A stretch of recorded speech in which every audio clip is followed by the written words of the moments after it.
Inspector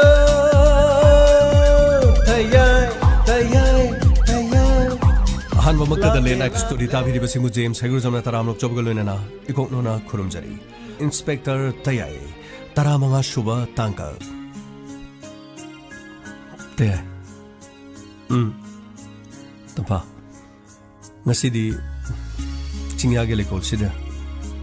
Nangala pase Poning se inang dono Tayai Siguma no mina malaka ne habase Aina mangda fawba manglodraban Tampa Police one thabak to bai base arai ba thabak nati tumba chaba aduga pothaba gi matam athok maram khangba janati te ai su khang te na ayu angam na degina thengma phawda sinpham asida tori base ai su loina khang hauji gori ba sudirgi mung manungi thodo mamang da thoki ba thodok sin ai di khalu ba te ai gi da mo wada bangam thi adu te Saba thakpadi matam khara khara naiba phaiko tampa adubu thabak se nangna tawraga soidana khangan irai laiba thaba amadi nathi adu tampa ima ga pabung adu hoju phaw ibu warori bro tega he yare ba makhoi loina ka ukhrabani ayuktane khabar da teyai gi thodo wa thok yorok pasing se makhoi ani na hauna pahriban aina makhoi gi mapa phawdunu chalurabadi Ay tara sunumatagum hauna pari ponid. Ado tampa. Imaga agi sel tombiga nambu unaning dabro. Te ay di te na haida begini. Ay di ham unaning. Nomuta sumakhoy gi manakta pubidi. Oh sorry. Tampa nang nakhangi dungai. Ay na tori ba thabak sina nang bu pu dabani.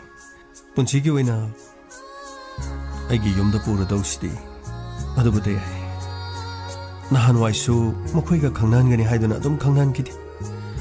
madudagi teyai ibu mirai biramduna thamangki madudagi de aina su makhoi gi manakta chatuna teyai gi maramda hangadabado aina hangbangam kidi maram ai matamadudadi karam chawbi isagi ehenbi yengbi aduguma mama mapa amagi macha haibado oithibana aina matamadudu chalu matamda ima amadi chanduna Aibu kadini haikini hangning khangning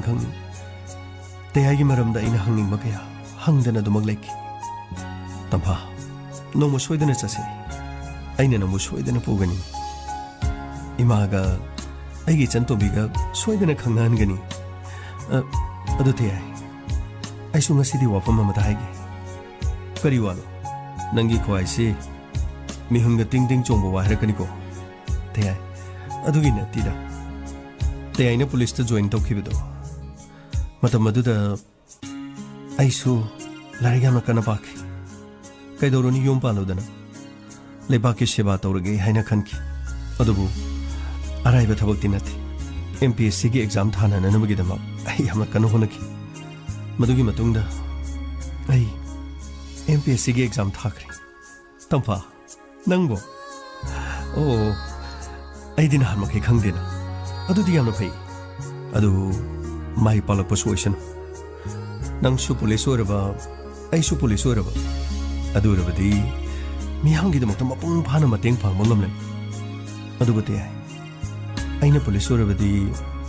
Imagi Sivadi Kananaton. Tampa. I do get them to the actual lady city. Nanga Igana Kana Honaraga Imagamadi Changi, Mokugi Maning Tung the Bohanabatavani. Teyai karisu kaiti adubu aidi thabagase khalaktra sanu haina khal haujikti teyai phanglabani na ai thabak to tawdrabasu yare da adu yade thabak khalaklabadi nangsu tawgadabani khoigi sanale bakta leiriba nupi singse nupi su police obi police officer obi aduga molaba lamtam sigi chanabi ge ase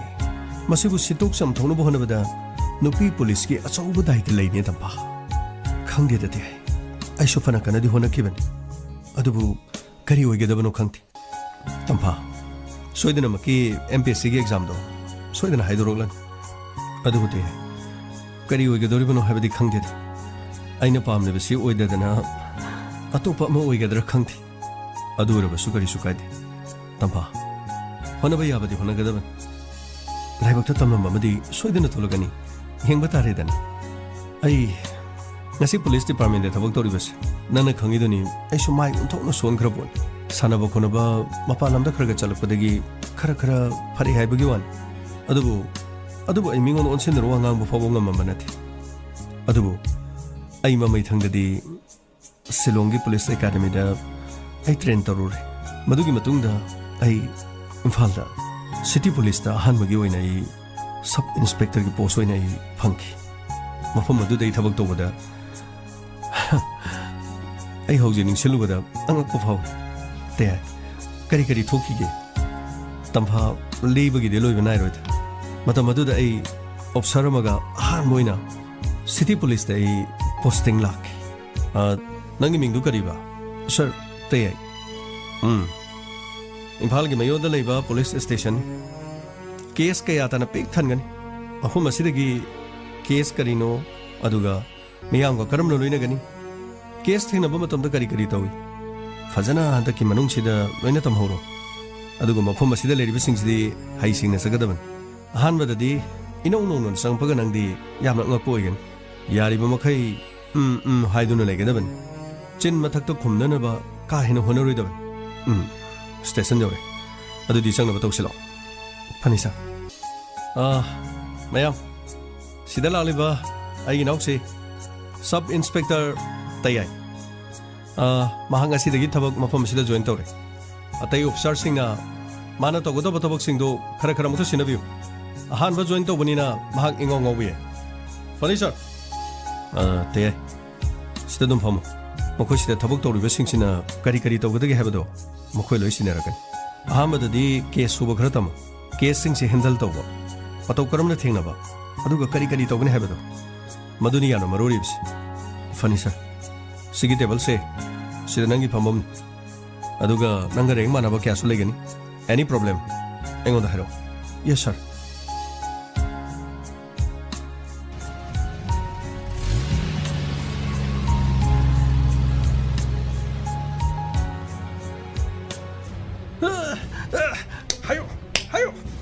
hayo nei marwan je sing diram se hayo sir aina hajari budni sir ai adu dage na khangja de sir hayo nei hayo kari no tosi mi puri bra sasan puri bra kano tosi hayo nei na mo hayo sir aina sai na hajo girde di sir adu dage na ikaring de khangja de sir hayo nei nang khang ising ge da thalogi maduga mu ai halakpa matamda ron chengdrabadi nang kari dawi yona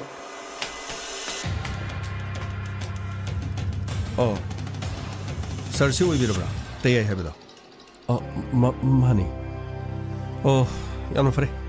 ngarang dagi purukpani chaiga loina ti sai si jono bonda singela pani sida leire yani se sigi chai jabaibi machin am ta humuso ngasi de hanba thabak join torokga dongi thabak se yamna ngana phangtare machin am ta sengna kari no habdo mana to bosingdo am ta takhala humuso aina phuga dabra haije sar ne ta phubi ga dabani sar gi thabak join to ba horobani na sar su thabak to ba horodon heta changa ga phuba hobiro sigradi kari no habirisibo yano wali de sir hawbada ngari kaisu siro makhong makhod amadi managan mathun maduda dum kal ko kumba mit kumba dadi kahina to birun adugane masage mana hek tokhiba mara kari no haiduna takhalage thangbi yaradi somna dum togi toba adum luisan birona kaino habirisibo sir sanction biyo sargi su daidani thabo punam ai khoido loisina badi yaroi de sir ai khoisu nupi angang leiba ngaktan chumna lemna sir hoidona dum phamning bani adubu ya da begin yani se sir matam thinki na ban pore ngaler ge sp no phone dorgan hoje babu ke solution dribrana mi wa amung tanani ko amta sanga amta da phubiru so kari no tawdore jo Sir, sir, I loina haijagrabani sir. Hauji ingon the furam sir do. Mangon dang rang ina loina haijagrabani. Aduga mafam asida sulaga aibu phuduna nabagidama paisa nungsasu loina piramabani. Adugo sir, hekta paisa du yamdena madugira khangde. Kadaidagino phubajina aingam da tumde sir. Sir, I want to pubir no sir. I need a sahi petazabada. Sir, the anobony and high sir. Sir, I will pubigano. I horene sir. I unabalakada. I yungi me da. I peshakarpina bonus gave us. Kari besano aizo. Hibadi. I pulled the number. Eh, pulled the number so be happy beabro. Sir. Sardi no na lapani na khangdri maleni adu phare sir samaina sumari sanarsi adu sir ino no sulapani habani na aingo do khuti thabirano ko sir nangna torubu karino aina torubu se icham chamna WY tablet to adu kharaga number 4 kharaga aina pujarakpane ba adu lambi da moina phabani adu kana gino Kanana Piropono, Kanana Puroponona, Pubada. By Shazupani and Pigravani. I don't put them lady. Do sir, I in Hizarin. Sarki Piuhino. I got in at Hizaki Gessa. Moines around Tokram Nina, by Sadiam Hibira no sir. Please, sir. Oh, Nandigarigi, number 40 Loliba. Sir. I should get another name Mundo, sell talked about the gay. Me should only in a kitan torubani, sir. I a same upon a table, sir. I did land Tolan Center Bugiwaden. No one the canana, however. Sir, me do the Kang Deva. Lambi the thing of the gay, Marumapan had a Padagi. Poche to Lanto, I don't got him at the Piramaga. I could land talks about it. I do come upon the Lantokanda, my me current up a shop Piropaneva. Nangala Lolibo Pochina, Lamda Masigi Miampunama. Nah punama, Masimang Tahalini have a dinner the Conga. Sir, Sumeva, I quite loin a Kangika Dorgesar. Kanana number 4 bu, Gulibula Luni Bukanaligi. Upai Malay na Torini, sir. Upalita Badigano. Ha, Upalita Badigari. Upalita Basiguliga number 4 Luna Brava. Sir, I saw Hana the Gitos open the Tessa. Amor Adira Kakangari, sir. Although Pakman Badagi hate of the Gisar. I do police could the Tazaribus. I am a 2 months out of the Russia. A Sidagidi, a top of Tabamato, Elixir gives. Sir. Some minusum Wado Hangnasiba. I should don't come a give us. Say it Habiraconocos. Sana Pari would say the Hamstowy. As I say, I need to Gravanesa. I do get Saido, a Sidat Hambigrosa. I did China me Pubahiti. Sir, China Pubahiti have this, Karina. Pubido, sir. I say wrestling the national championship. Me bungak teach up a Sigi Kuchu Ubra. Sigi Kuchina Naksamze Chopsalaga Sumai Chopsal. Sir, I'm nicer. Sir, I'm nicer. I'm nicer. Hey, I ain't have this some down there. But talk the money neck a story now. Sir. Sana Chappy today. Naksam the Chappesa. Aina have a day, Sigi Kuchina. Naksam the Smina Chapuga. Minute Amakang Tamamatam the Naksam the Smina Chapuga Tambashida. Aina Chappy Bamido. Shore horn mongam dana. And the Moxie,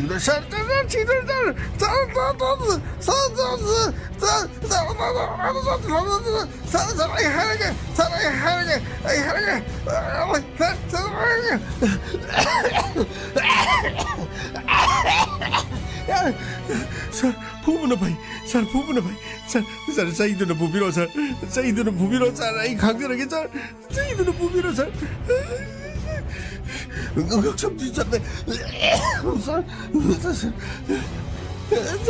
Hey, I think Sana Hagre. I did China me Pubahiti. Among folks of Purutri. A quick sermon, say Shinapu Habaduda. She says in a credito, do no sin inside the collis. Ado, Samatoris. ꯑꯩꯅꯁꯨ ꯉꯛꯊꯤ ꯆꯞꯇꯅꯕ ꯑꯗꯨꯒ ꯅꯪꯅꯁꯨ ꯅꯉꯛꯆꯨꯝꯗ ꯅꯥꯗꯅꯕ ꯅꯪꯉꯣꯟꯗ ꯄꯣꯠꯁꯤ ꯀꯅꯥꯅ ꯄꯨ ꯍꯥꯏꯕꯅꯣ ꯃꯤꯗꯨꯒꯤ ꯃꯃꯤꯡ ꯈꯛꯇꯪ ꯍꯥꯏꯔꯛꯑꯣ ꯁꯔ ꯃꯤ ꯃꯃꯤꯡꯗꯨꯗꯤ ꯁꯔ ꯑꯩ ꯈꯪꯖꯗꯕ ꯃꯁꯛꯇꯨꯕꯨꯗꯤ ꯑꯩ ꯅꯨꯃꯤꯠꯇꯨꯗ ꯎꯕꯅ ꯑꯍꯥꯟꯕꯅꯦ ꯁꯔ ꯑꯗꯣ ꯃꯃꯤꯡꯗꯨ ꯈꯪꯗꯕꯅꯤꯅ ꯃꯁꯛꯇꯣ ꯃꯃꯥꯏ ꯆꯥꯎꯏ ꯑꯗꯨꯒ ꯈꯗꯥꯡꯗ ꯀꯣꯏ ꯈꯤꯇꯪ ꯈꯥꯏ ꯁꯔ ꯑꯗꯨꯒ ꯀꯥꯔ ꯐꯖꯕ ꯑꯃ ꯇꯣꯡꯉꯤ ꯃꯁꯤ ꯈꯛꯇꯅꯤ ꯁꯔ ꯑꯩꯅ ꯈꯪꯕ ꯌꯥꯗ꯭ꯔꯦ ꯐꯔꯦ ꯑꯩꯁꯨ ꯉꯁꯤꯗꯤ ꯊꯕꯛꯁꯦ ꯑꯍꯥꯟꯕ ꯇꯥꯕꯅꯤ ꯑꯗꯣ ꯑꯩꯒꯤ ꯈꯨꯠꯁꯦ ꯁꯤꯅ ꯆꯠꯄꯗꯒꯤ ꯀꯔꯤꯒꯨꯝꯕ ꯁꯤꯗꯣꯛꯈ꯭ꯔꯁꯨ ꯑꯍꯥꯟꯕ ꯊꯕꯛ ꯇꯥꯕꯅꯤ ꯏꯟꯇꯔꯣꯒꯦꯁꯟ ꯇꯧꯕꯗ ꯍꯩꯇꯗꯅ ꯁꯣꯏꯕꯗꯒꯤ ꯁꯤꯗꯣꯛꯈ꯭ꯔꯦꯅ ꯑꯗꯨꯃꯥꯏꯅ ꯑꯗꯨꯝ ꯍꯣꯔꯦꯟ ꯔꯤꯄꯣꯔꯠꯇꯨ ꯏꯔ ꯂꯣꯏꯔꯦꯅꯤ ꯂꯥꯛꯑꯣ ꯂꯥꯛꯑꯣ ꯍꯧꯖꯤꯛꯀꯤꯗꯨꯅ ꯌꯦꯠꯅ ꯆꯠꯄꯅꯤꯗꯅ ꯂꯥꯛꯑꯣ ꯑꯩꯗꯤ ꯑꯣꯏ ꯀꯣꯠꯄꯅꯤ ꯂꯥꯛꯑꯣ ꯑꯣꯏꯅ ꯆꯠꯀꯦ ꯂꯥꯛꯑꯣ ꯁꯤ ꯆꯪꯉꯣ ꯁꯤ ꯆꯪꯉꯣ सर करीनो हाइबिरिजो सर ओइ कोले ओइने चपके हाइबिरिब्रो सर सर चाहिनो ओइने फुबियो सर अदुगी चाहिदो अदुनो ओइने फुबिरो सर आई चाहिँ ओइने चाजरगे सर आई चाहिँ ओइने चाजरगे सर आई प्लीज आई चाहिँ ओइने चाजरगे सर सर आई आइगोंदा साना कन आइदि सिगुम्बा केसे इमारा पोगुदि थेनारत्रि अदो आइगोंदा सिनारबनिना आइदि असेंबो खंद्रिबौदि सुंदोक्तोरो ओरेना मो मथक थोंबो ऑफिसर सिंचिना सिगुम केसी फोब हैंडल तो बहिते ngसाइदगी चाहिँ म पाइरग फुबगी मखोन तादेन मपान लोइ ngangnaraman ado आइसु आइ इसागी इज्जत के ओइबो वफमनिना आहार म थेंगनब ngasi केसे आइना माइ पाक्तबे यादे नंग हाइगेरा हाइरोइरा सिदा चंग सर हाइगेरा हाइगेरा हाइरोइरा मीरुगी ममिंग हायो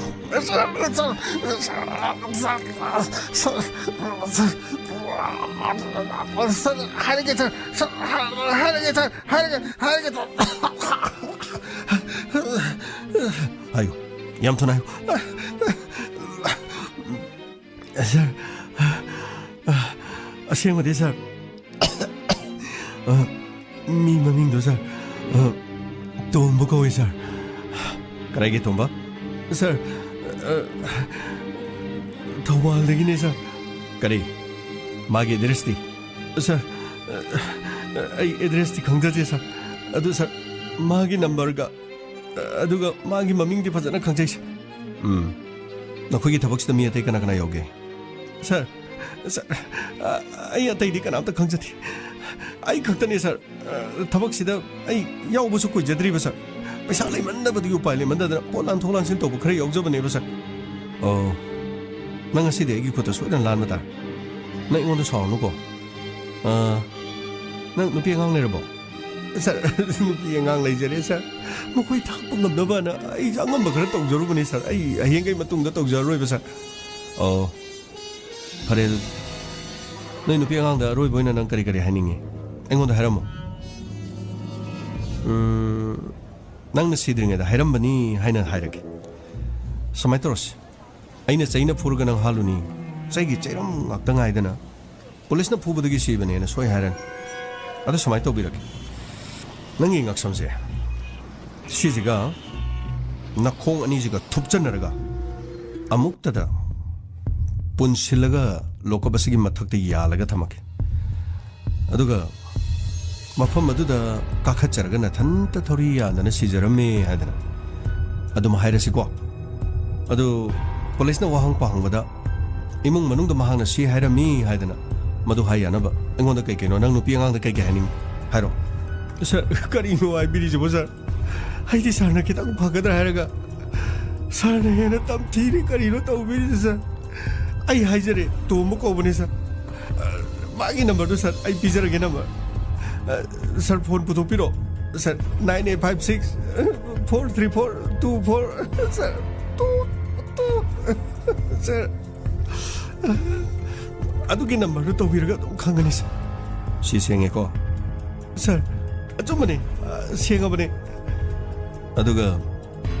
आई वाई नंबर सिदगी आई असेंग करिनो हाबदो खंगनो होनरगे करिगुम लालम तारबा आई वाई से 시 ನಂಗಿ पु리세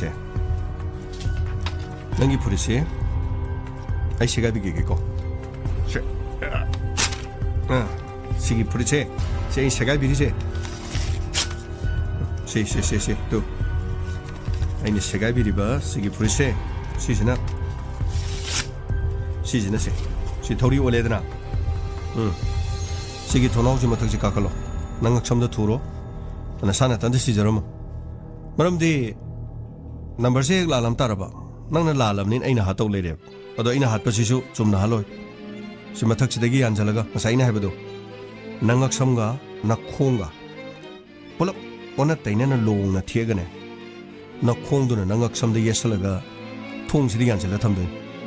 아두기 구시도 시부 밤라 나트라가나 낭나 사나던 시저게 해봐 시 토리지 탐한게 제 낭기 부리시 담기고 그리노 토리죠 시리 야무나 땀티리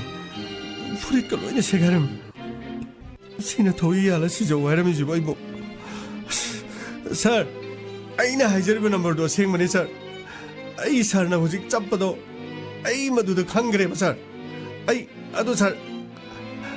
अदुगी नंबर दो हाना चप्प्र येंबिरो सर आई अतैसो मतंग मतंग लोय हाइदोकजरगेब सर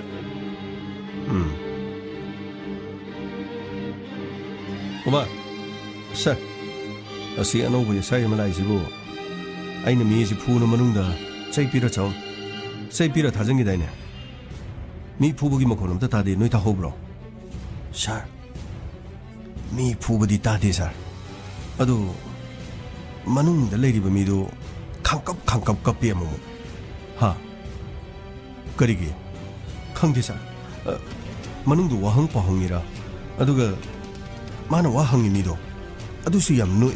ngasaidi sarna chaina 푸부디 얌 깝비드나 마나 와항 뭐 적히비드디 아무무 캉라우 라우리 करी तौरी जानो मखोगी ड्रग की केस अतुदगी मी मत ममिंग हायु यादे ngarangdagi फुबनी मत मांगनबनी ने ngसाइना आइना तौजरमसु फदोबो सोंदना मो होम मिनिस्टर दगी मो फोन अमु तौरानी हेलो सर आइना होजिक सिना जकिबदबो मोहंग पांग तौबिरोरबो सर मोहंग पांग तौजरुरे नंबर सिले सिदी करी नंबर सर नंबर से सिजनबियो सर्विलेंस थम्बीगद्रा लोकेशन दिंबीगद्रा मी असे अराइब नथि अखोइना परप फोन तौरुबदि लांगनि चप चाना हारिब नंबर से ट्रैकिंग दा सर्विलेंस थमगा महाक कदाइदा लेबगे महाके लोकेशन खंगतोगबा अदुगा महाक कना कना वरी सानबगे हाबसे मदुगी डिटेल्स अमा खोइना सीडीआर रिकॉर्ड अमा पुथो मतुंगदा केस असि सथरबदि महाक खक्तनतना अतोप चिंगनब क्यामरम सु फाबि यागनि सर ओ मतौ करमना सरदी ममोदगी नंबर से सर आइदि ngasi gata changjarokon adubu aina hangubada masana yana dum haidokjare aina ngarangdagi hangwadadi karimta haidribani sarna sai season bibro sir ai sai season azati adudi matau karamna sir mahak masada oina hangbiro okay मसीगी मतुंगदगी तंबा अखोइना फादुना थमिबा मीदुना मरी लेनबा मी Athang मथंग हाइदोरके मदुदगी drug की racket कया अदुगा Imphal मनुंगदा supply तोरिबा कया अवांग बियोसिगी मफंग कयादा नहा कयादा supply तोरिबा मफंग कया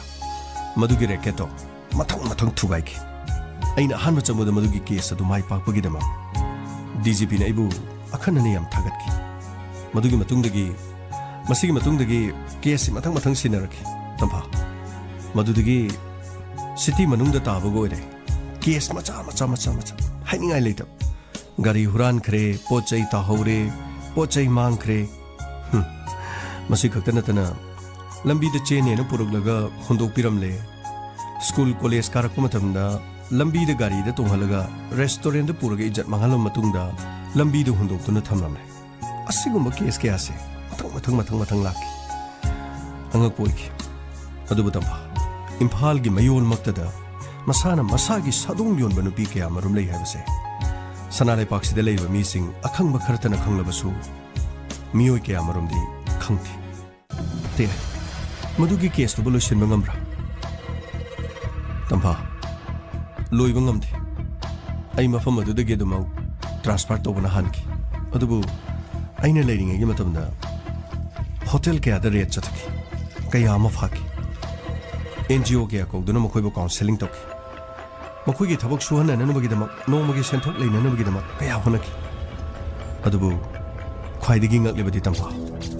ꯂꯩꯇ ꯂꯥꯏꯔꯅ ꯆꯥꯅꯤꯡꯉꯥꯏ ꯊꯛꯅꯤꯡꯉꯥꯏ ꯂꯩꯇꯕꯗꯒꯤ ꯁꯨꯐꯝ ꯅꯣꯝꯐꯝ ꯂꯩꯇꯕꯅ ꯃꯔꯝ ꯑꯣꯏꯔꯒ ꯊꯥꯞꯂꯕ ꯈꯨꯡꯒꯪꯗꯒꯤ ꯅꯠꯇ꯭ꯔꯒ ꯊꯥꯞꯂꯕ ꯆꯤꯡꯒꯤ ꯃꯐꯝ ꯀꯌꯥꯗꯒꯤ ꯏꯝꯐꯥꯜꯒꯤ ꯃꯌꯣꯜ ꯑꯁꯤꯃꯛꯇꯗ ꯂꯩ ꯑꯗꯨꯒ ꯑꯁꯨꯝꯅ ꯃꯈꯣꯏꯅ ꯃꯌꯨꯝꯗꯒꯤ ꯂꯥꯛꯄꯗꯣ ꯏꯆꯝ ꯆꯝꯅ ꯀꯩꯊꯦꯜꯗ ꯂꯥꯛꯄꯒꯤ ꯃꯑꯣꯡꯗ ꯕꯦꯛ ꯑꯃ ꯌꯥꯟꯁꯤꯜꯂꯒ ꯃꯧꯒꯤ ꯐꯤꯗꯨꯃ ꯌꯥꯟꯁꯤꯜꯂꯒ ꯑꯗꯨꯃꯛ ꯂꯥꯛꯈꯤ ꯑꯗꯨꯕꯨ ꯃꯈꯣꯏꯒꯤ ꯔꯦꯀꯦꯠ ꯀꯌꯥ ꯑꯃꯔꯣꯝ ꯃꯈꯣꯏꯒꯤ ꯔꯦꯀꯦꯠ ꯍꯥꯏꯕꯕꯨ ꯀꯔꯤꯅꯣ ꯇꯝꯐꯥ ꯍꯥꯏꯕꯗꯤ ꯏꯆꯤꯜꯁꯤꯅ ꯍꯪꯒꯣꯏꯕ ꯋꯥꯅꯤ ꯃꯤꯑꯣꯏ ꯈꯔ ꯊꯥꯗꯣꯛꯇꯨꯅ ꯃꯈꯣꯏꯅ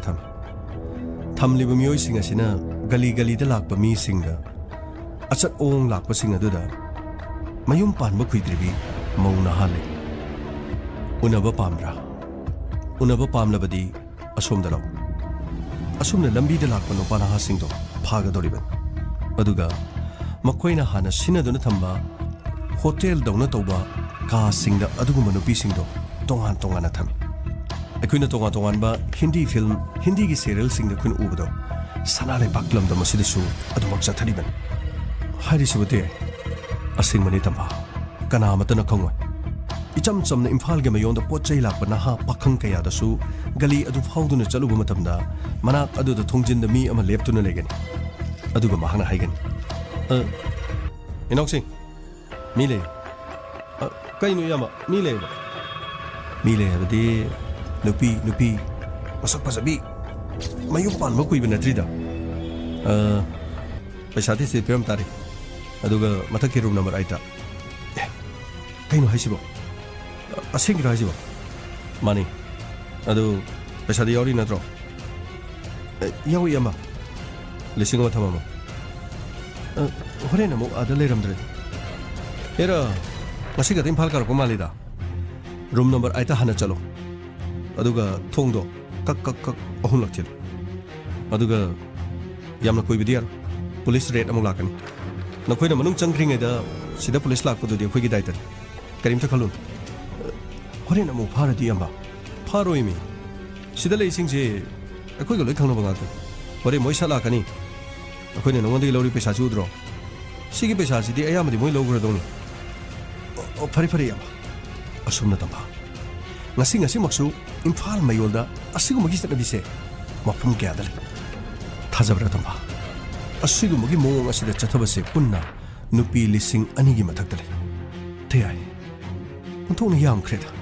ꯑꯗꯨꯗꯤ ꯃꯈꯣꯏꯕꯨ ꯐꯖꯅ ꯀꯥꯎꯟꯁꯦꯂꯤꯡ ꯄꯤꯔꯒ ꯇꯣꯉꯥꯟ ꯇꯣꯉꯥꯟꯕ ꯃꯈꯣꯏꯒꯤ ꯃꯗꯨꯒꯤ ꯁꯤꯟꯐꯝꯗꯨ ꯅꯠꯇꯕ ꯑꯇꯣꯞꯄ ꯁꯤꯟꯐꯝꯗ ꯂꯩꯕ ꯌꯥꯗꯕ꯭ꯔꯥ ꯑꯗꯨꯅꯤ ꯇꯝꯐꯥ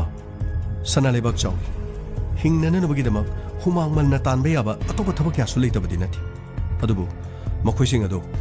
NGOꯒꯤ ꯈꯨꯠꯊꯥꯡꯗ ꯑꯗꯨꯒ ꯄꯨꯂꯤꯁ ꯑꯩꯈꯣꯏꯅ ꯐꯥꯔꯕꯁꯨ ꯃꯈꯣꯏꯕꯨ ꯀꯥꯎꯟꯁꯦꯂꯤꯡ ꯇꯧꯗꯨꯅ ꯊꯥꯗꯣꯛꯈꯤꯕ ꯉꯥꯛꯇꯅꯤ ꯃꯗꯨꯒꯤꯗꯃꯛꯇ ꯃꯈꯣꯏꯕꯨ ꯂꯣꯀꯞꯇ ꯑꯩꯈꯣꯏꯅ ꯅꯨꯃꯤꯠ ꯀꯌꯥꯅꯤ ꯊꯝꯒꯗꯣꯏꯅꯣ ꯃꯗꯨꯒꯤꯗꯃꯛꯇ ꯖꯦꯜꯗ ꯊꯥꯖꯤꯟꯕ ꯌꯥꯕꯁꯨ ꯅꯠꯇꯦ ꯂꯨꯔꯤꯕꯗꯤ ꯃꯈꯣꯏꯒꯤ ꯃꯃꯥꯏ ꯑꯗꯨ ꯐꯣꯇꯣ ꯀꯥꯞꯂꯒ ꯈꯕꯔꯗ ꯍꯥꯞꯄ ꯌꯥꯕꯁꯨ ꯅꯠꯇꯦ ꯃꯔꯝꯗꯤ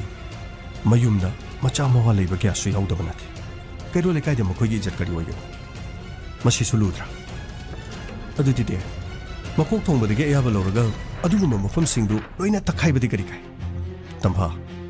ꯇꯛꯈꯥꯏꯗꯕꯗꯤ ꯅꯠꯇꯦ ꯑꯗꯨꯕꯨ ꯑꯃꯨꯛ ꯇꯛꯈꯥꯏꯕꯗ ꯑꯃꯨꯛ ꯁꯦꯡꯅ ꯐꯒꯠꯂꯤ ꯑꯗꯨꯕꯨ ꯊꯕꯛ ꯑꯁꯤ ꯈꯔ ꯂꯩꯔꯒ ꯑꯗꯨꯝ ꯍꯧꯔꯛꯏ ꯑꯩꯅ ꯈ꯭ꯋꯥꯏꯗꯒꯤ ꯉꯛꯂꯤꯕꯗꯤ ꯇꯝꯐꯥ ꯊꯕꯛ ꯑꯁꯤꯒꯤꯗꯃꯛ ꯑꯩꯈꯣꯏꯒꯤ ꯄꯨꯂꯤꯁ ꯗꯤꯄꯥꯔꯠꯃꯦꯟꯇꯁꯨ ꯊꯕꯛ ꯇꯧꯔꯤꯕ ꯑꯩꯈꯣꯏꯒꯤ ꯏꯆꯤꯟꯅꯥꯎꯁꯤꯡ ꯃꯐꯝ ꯑꯗꯨꯗ ꯃꯤ ꯀꯌꯥ ꯆꯪꯈ꯭ꯔꯕꯒꯦ ꯍꯥꯏꯗꯨꯅ ꯃꯁꯤꯡ ꯊꯤꯗꯨꯅ ꯂꯩꯕꯁꯨ ꯌꯥꯎꯔꯤꯕꯅꯤ ꯑꯗꯨꯒ ꯃꯤ ꯆꯪꯈꯤꯕꯗꯨꯒꯤ ꯃꯁꯤꯡ ꯑꯗꯨ ꯊꯤꯔꯒ ꯉꯥꯏꯍꯥꯛ ꯂꯩꯇ ꯃꯈꯣꯏꯒꯤ ꯗꯂꯥꯂꯤ ꯑꯗꯨꯗꯒꯤ ꯄꯩꯁꯥ ꯂꯧꯕꯁꯨ ꯌꯥꯎꯔꯤꯕꯅꯤ ꯃꯁꯤꯒꯤ ꯈꯜꯂꯨꯕꯗ ꯗꯤꯄꯥꯔꯠꯃꯦꯟ ꯑꯁꯤꯒꯤꯗꯃꯛ ꯏꯀꯥꯏꯕꯁꯨ ꯐꯥꯎꯏ ꯑꯗꯨꯕꯨ ꯇꯝꯐꯥ ꯑꯩꯅ ꯃꯁꯤ ꯈꯪꯉꯤ ꯍꯥꯏꯗꯨꯅ ꯑꯩꯅ ꯄꯨꯝꯅꯃꯛ ꯆꯨꯝꯊꯣꯛꯄ ꯉꯝꯕꯗꯤ ꯅꯠꯇꯦ ꯑꯗꯨꯕꯨ ꯅꯣꯡꯃ ꯃꯐꯝ ꯑꯗꯨꯗ ꯑꯩꯅ ꯍꯦꯜꯃꯦꯠ ꯑꯃ ꯎꯞꯂꯒ ꯒꯂꯤ ꯑꯃꯗ ꯁꯪꯗꯨꯅ ꯂꯩꯈꯤ ꯏꯌꯥꯝꯕ ꯍꯥꯏꯗꯣꯏꯔꯥ ꯏꯅꯥꯎ ꯍꯥꯏꯗꯣꯏꯔꯥ ꯁꯣꯝꯗ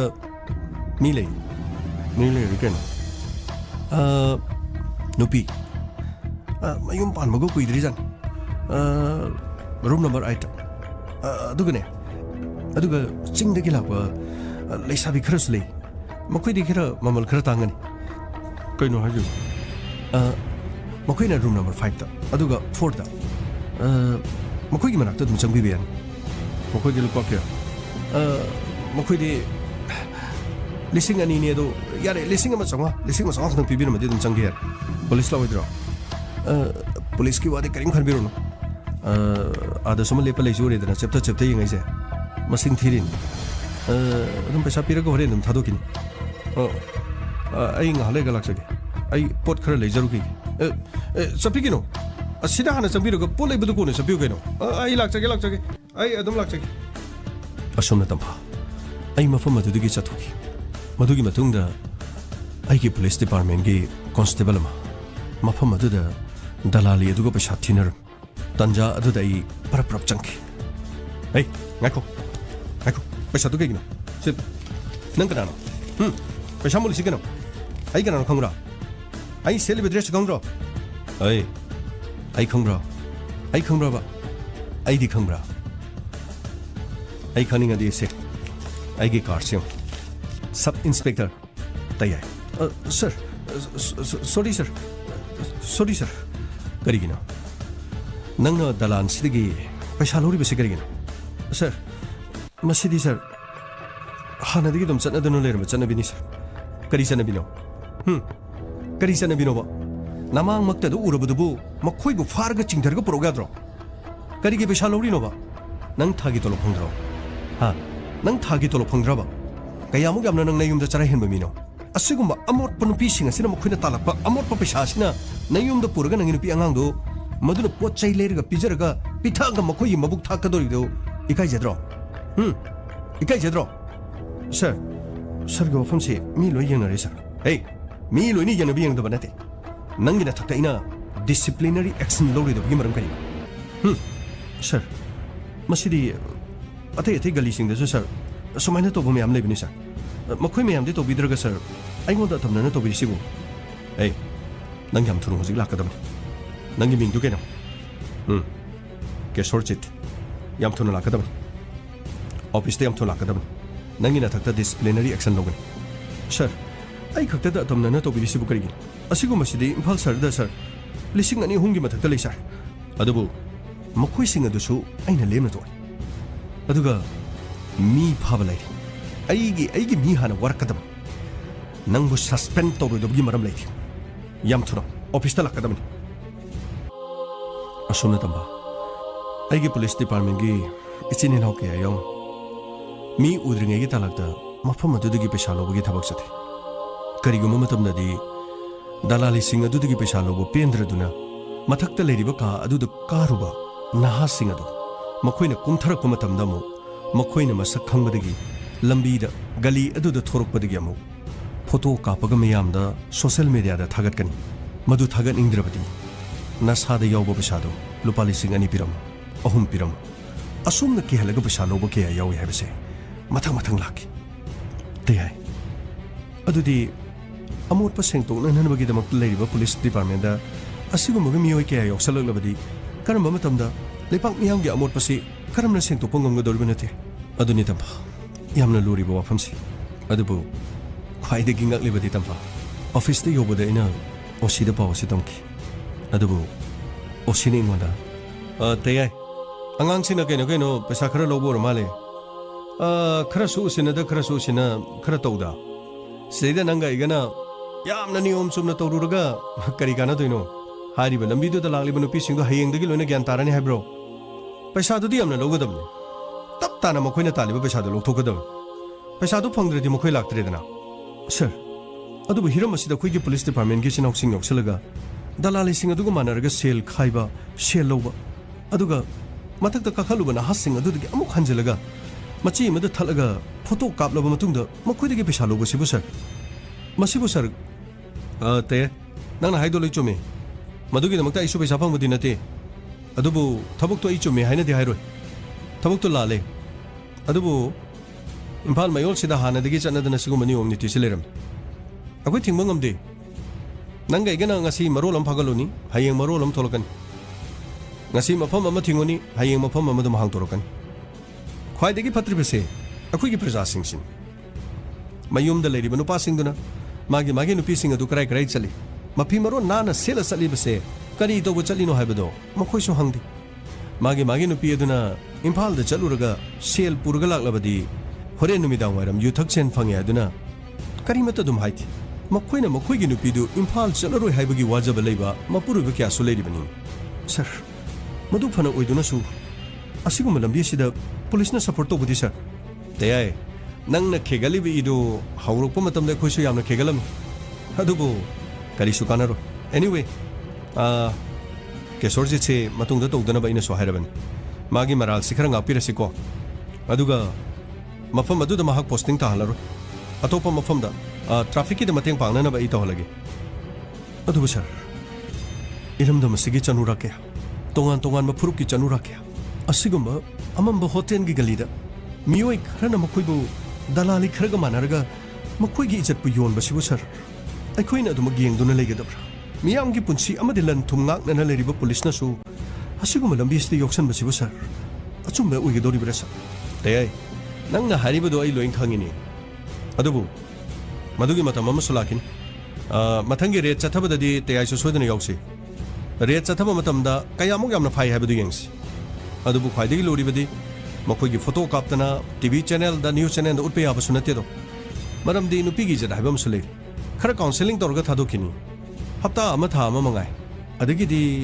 phijol hongaga la kadabani na akhoi ne hekta khangba ngamde sir asiguma chanura kya lising selection lising tara selection lising kun selection sir ya di haiba ma khanghalabadi sir soidana maki masing handar kani sir tayai ainangi wakhalon di yai adubu yengsite kari tawre habado nahana police department sida inong nungna changpagi emotional oiba thodo kya de soidana tholakani te adubu ngasi aina phamle ba phamse nang su nongma soidana phamlakan matam adu da nang su khangani asini tamba ai maduguma thodo ba dugi khalubada ai ahing pawga tungkiti aduga te covid-19 gi manung sida kwa gi mamal se thokna tangkri adubu chaba dilepti airport gi kwamana ihana na fagi madugi matung dagi tongan ma mafang kya dagi kwamana purukpada miyamna chingtha dana mai thaba lebak manung da phumjin ma police department na su kwamana kya fagi leinung da su phumjin ki madu khakta nathi mori room dagi puthorokpa churup kang hidang na chingma kya se yamna mang tan ki adubate amina hainabada kwamana sing ase imphal de yorok laba matung da khungang sing da matau karamna sai thi masigi wahang site mina hainabada di aina taba nungai taba yamna yaw tampa mina kari hainarin te kwamana si matau karamna imphal de yorok kibano khangti police department ki mioi khra masa ki private vehicle sizinaraga pona bazar thangal bazar atai mafamda ayuk angan ba matamda makhoi gi gari du khame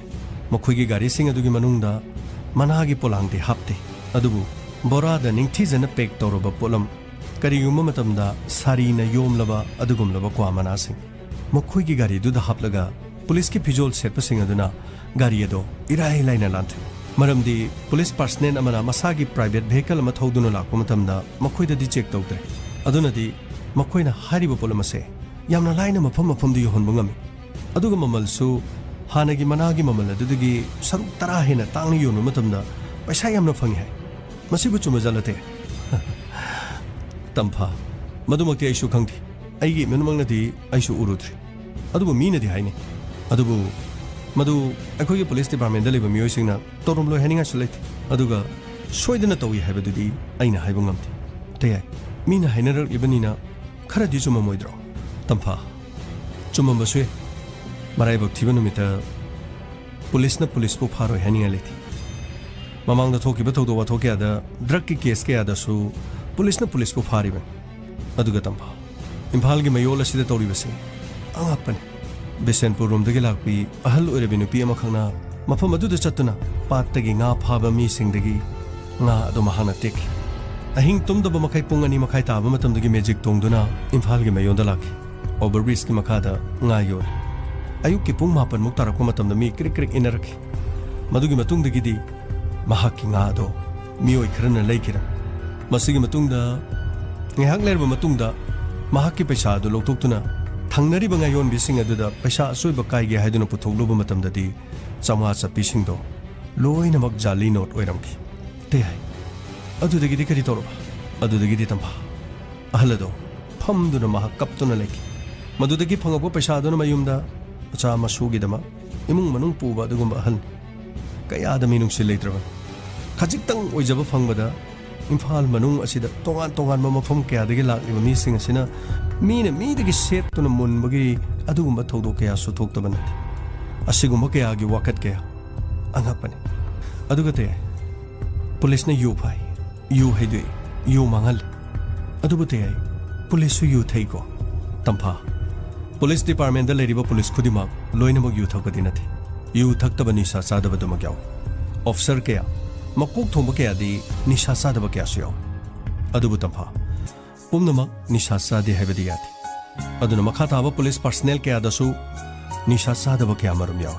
अदुगा चाबसु याव अदुदि ते police ना निशा थेंगननबगिदमक चथरलिबा खोंजंग असिदा यू थगलिबा मियामबु यू थगलिबा पुलिसना यू थक्तनननबगिदमक यू थगलिबा पुलिसना यू थकनु हायरबदी करमना प्रजाना यू थलोइदगे तंफा नंगी वफमदुसु चुम अदुबु तंफा पुलिस पर्सनल खुदिमक्ति लोइनमक यू थकपदि नथि मदुननि अइना हारिबा अखोइगी लमदम मसिगी प्रजासिंग असे अचुम्बा असेंगबा अखोइगी लमदम मसिगी प्रजासे मालेम असिगी ख्वाइदगी मंगजिन थाना चटननबो होनगे हायरबदी पुलिसना लौरिबा थौदांग असिदसु प्रजासु पुलिससु पुमनम असे निसागा समनदबा ताबनि अदुबते चौखलबा लेबाक्या क्राइम दसु अदुमक मसिंग नेमबा मसाना ड्राई स्टेट ओइदबा अदुगुबा कंट्री कयासु लेरिस्तिते तंभा मदुना लमदम मदुदा लेरिबा मीदु मसाना मसाबु सखंगजबा हाइबदनि ड्राई स्टेट पु ओइरबसु ड्राई स्टेट पु ओइद्रबसु लमदम अदुदा लेरिबा मीसिंग अदुना ज्ञान ताबा अमा चंगी ड्राई स्टेट नि हाइना लौथोलगा लमदम अदुदा लेरिबा मियाम दुना ज्ञान ताद्रबदी करि ओइगन अदुना नि तंभा अइना तत्तना लाउरिबा अफबा खुनाइम ओइनबो हनबदा पुलिस की थौदांगसु यामना चावि अदुगा पुलिस खक्तन होनबसु यादे पुलिस न होनरिबा अदुगा इरोइनना लमदम अदुदा लेरिबा प्रजा सिंगना पुलिस द कोऑपरेशन पिगदबन पुलिस न मी मांगना ननबगिदम करिसु हाइरग प्रजा न मदुबु इंदुना चलबदी प्रजा न यू थलक्त्रबदी यू सु योलो यू योलोक्त्रबदी पुलिस न यू थंगनिंगबसु यू फंगलो ये तंफा सुमिते अदो ngasi se bani ke topic se police की वांग तंगाई नखरे अदुते आइना सोते आइदे यामना हंगिसे करिगुम्बा लाइबो फदना आइसु आइना पामलिबा टारगेट अदुदा खलकलबदि ते आइसु मियामगिदमक थबक तोबो पामेते तंफा हौजिक करिसु हातो हातोबा लेथि नंगी पामलिबा टारगेट अदो मदु यौनबा ताइबो मपुनने पिना बिबोइसु अदुगा नंगी अनिंगमदु थुंगलबा मतुंगदा इमागे मदि संतुमिगी सेवा तोबा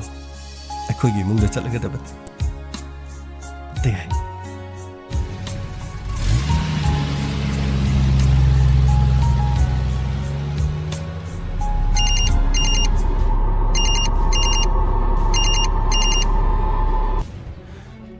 कनानो अहिंग सिदा फोन तोरइसने अखोगी ताखंबनी ने हेलो ताखंबा करी दौरे तयाय नंग ड्यूटी चौरिब्रो कईदौरगे ताखंबा आई क्वार्टर ले नंग यारबदी योमलोमदा खरा थुना मतलो कईदौरगे ताखंबा करी दौबो यावरगेबा अस थबा मथुइने नखोइगे योमदो सखंगदबसिंगना लोइना तुमना मै थादोकलमनेदना ए ताखंबा अदुदी इमा के संतोमिगदी तयाय इमादो मैना खरा चरे अदुबो इचतोमिदि थोदोबो कैसु यावद्रे मखुन अमदि मसादा खरा सोई करिनो हाइसिबो हॉस्पिटल पुख्रबो होइते हॉस्पिटल पुख्रे अदुगा फेयर बिगेसु पाउपिख्रबन युम से कनबो होनरिते अदुबो युम से तुमनबदि चाएते फेयर बिगे लागलाबसु कनबो nganggodबो मानद्रे करिनो तोस मसिपुनमाक मिनिस्टर बाबू नंगना सोइदनो गने ऐ चबा नखोइ कना नै हकीम गामै सर गाडी थौदो यस सर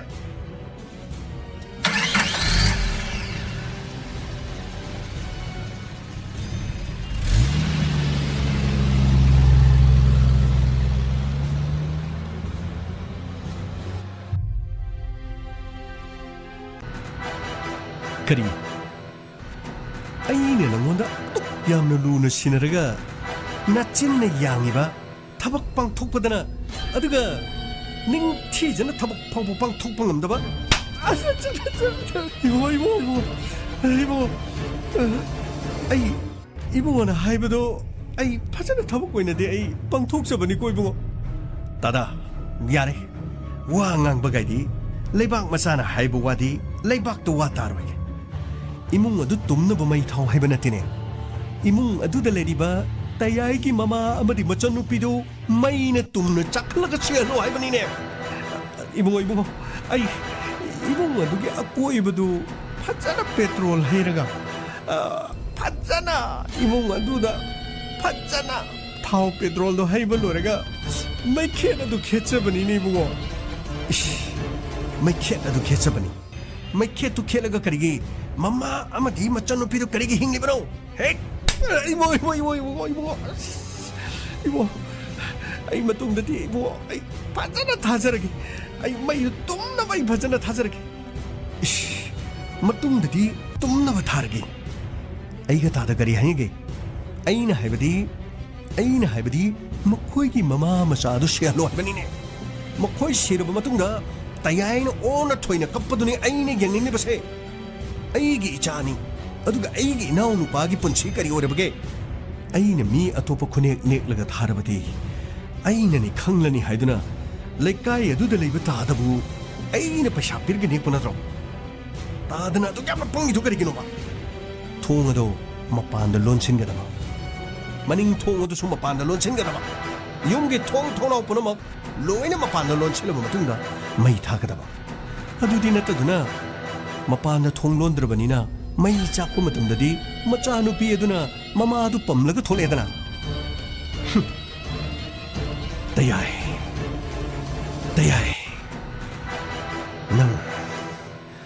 ꯅꯪꯒꯤ ꯅꯔꯥꯏꯕꯛ ꯐꯩ ꯑꯗꯨꯕꯨ ꯅꯪꯒꯤ ꯅꯃꯥꯗꯨ ꯃꯩꯅ ꯈꯔ ꯆꯥꯛꯂꯕꯅꯤꯅ ꯅꯪꯅ ꯅꯃꯤꯠꯇꯒꯤ ꯅꯄꯤ ꯇꯥꯕꯗꯨ ꯑꯩꯅ ꯑꯃꯨꯛ ꯌꯦꯡꯕ ꯇꯥꯔꯦꯗꯅ ꯏꯟꯁꯄꯦꯛꯇꯔ ꯇꯌꯥꯏ ꯇꯥꯈꯝꯕ ꯏꯃꯥꯒꯤ ꯆꯪꯗꯤ ꯀꯃꯥꯏ ꯇꯧꯔꯒꯦ ꯇꯌꯥꯏ ꯌꯥꯝ ꯄꯥꯈꯠꯅꯤꯡꯉꯥꯏꯗꯤ ꯑꯣꯏꯗ꯭ꯔꯦ ꯌꯥꯝꯅ ꯄꯥꯈꯠꯈꯤꯅꯨ ꯏꯃꯥꯗꯣ ꯃꯈꯨꯠꯀ ꯃꯈꯣꯡꯒꯗ ꯈꯔ ꯆꯥꯛꯄꯅꯤ ꯂꯥꯏꯕꯛ ꯐꯕꯗꯒꯤ ꯏꯆꯟꯇꯣꯝꯕꯤꯒꯤꯗꯤ ꯌꯥꯝꯅ ꯁꯣꯛꯍꯧꯗ꯭ꯔꯦ ꯃꯍꯥꯛꯅ ꯏꯃꯥꯗꯣ ꯄꯝꯃꯒ ꯊꯣꯛꯂꯛꯄꯅꯤ ꯍꯧꯖꯤꯛ ꯏꯃꯥꯗꯣ ꯕꯟꯒꯤ ꯌꯨꯅꯤꯠ ꯏꯃꯥꯗꯣ ꯀꯟꯅ ꯂꯥꯌꯦꯡꯉꯤ ꯗꯣꯛꯇꯔ ꯍꯧꯖꯤꯛꯄꯨ ꯑꯁꯣꯛꯄꯒꯤ ꯐꯤꯕꯝꯁꯤ ꯀꯃꯥꯏ ꯇꯧꯔꯒꯦ ꯏꯟꯁꯄꯦꯛꯇꯔ ꯌꯥꯝ ꯋꯥꯅꯤꯡꯉꯥꯏ ꯑꯣꯏꯗ꯭ꯔꯦ ꯈꯣꯡꯗꯣ ꯈꯣꯡꯅꯝꯗꯒꯤꯅ ꯈꯨꯕꯣꯝ ꯐꯥꯎꯕꯗꯤ ꯈꯤꯇꯪ ꯆꯥꯏ ꯑꯗꯨ ꯃꯇꯝ ꯈꯔꯗꯤ ꯁꯤ ꯂꯩꯇꯕ ꯌꯥꯔꯔꯣꯏ ꯑꯗꯨꯒ ꯗꯣꯛꯇꯔ 이천도미기디 마게디 쿠당다 기땅가 아두가 카자이다 기땅 마팜 아마니 각단 마학대 워터 레이터바 수돔 야니 이천도미 대야